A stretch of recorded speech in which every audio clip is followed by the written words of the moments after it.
वंदे मातरम। राष्ट्रीय गीत वंदे मातरम को लेकर एक बार फिर राजनीति जोर पकड़ गई है। उसका कारण हम बताते हैं।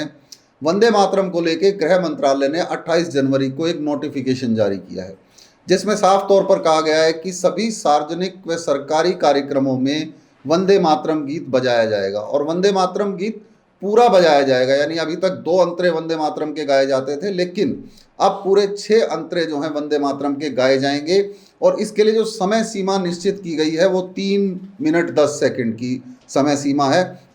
3 मिनट 10 सेकंड में ये वंदे मातरम गीत गाया जाएगा। और वंदे मातरम गाते समय जिस तरह राष्ट्रीय गान के समय हम अटेंशन खड़े होते हैं, ऐसे अटेंशन हमें खड़ा होना होगा। इसके अलावा स्कूलों में भी जो सुबह की प्रार्थना सभा होगी उसमें भी वंदे मातरम गीत गाया जाएगा। वंदे मातरम गीत की इस नोटिफिकेशन को लेकर अब जो राजनीतिक पार्टियां हैं और जो मुस्लिम धर्म के नेता हैं उनमें एक तरह से कंट्रोवर्सी शुरू हो गई है। क्या कहना है मुस्लिम धर्म नेताओं का या मुस्लिम जो राजनेता हैं उनका, वो हम आपको सुनवाते हैं। जब हमारे देश का संविधान हमें अपनी आस्था को प्रकट करने का, उसका इज़हार, प्रचार, प्रसार करने की इजाज़त देता है, तो हमारे ऊपर, हमारी आस्था के ऊपर किसी चीज़ को थोपा नहीं जा सकता। ये सच्चाई है। और मुसलमान तो गाएगा नहीं, क्योंकि मुसलमान के लिए आस्था से बढ़कर कोई चीज़ है ही नहीं। अगर हमारे पास आस्था ही नहीं बची, तो हमारे पास तो कुछ भी नहीं है।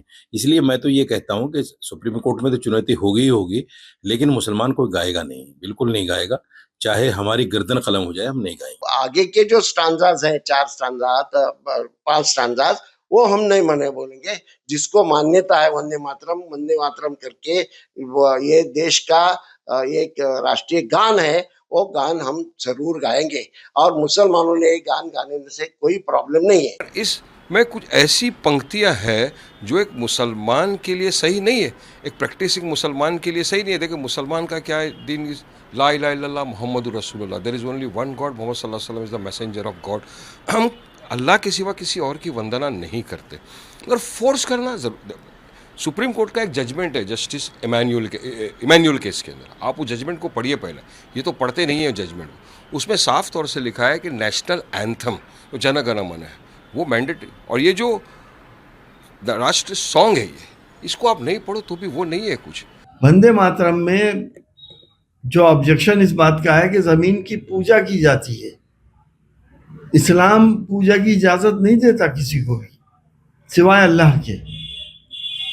और वैसे भी सुप्रीम कोर्ट का ये आदेश है कि कोई किसी को भी ज़बरदस्ती ये पढ़वाना नहीं चाहिए।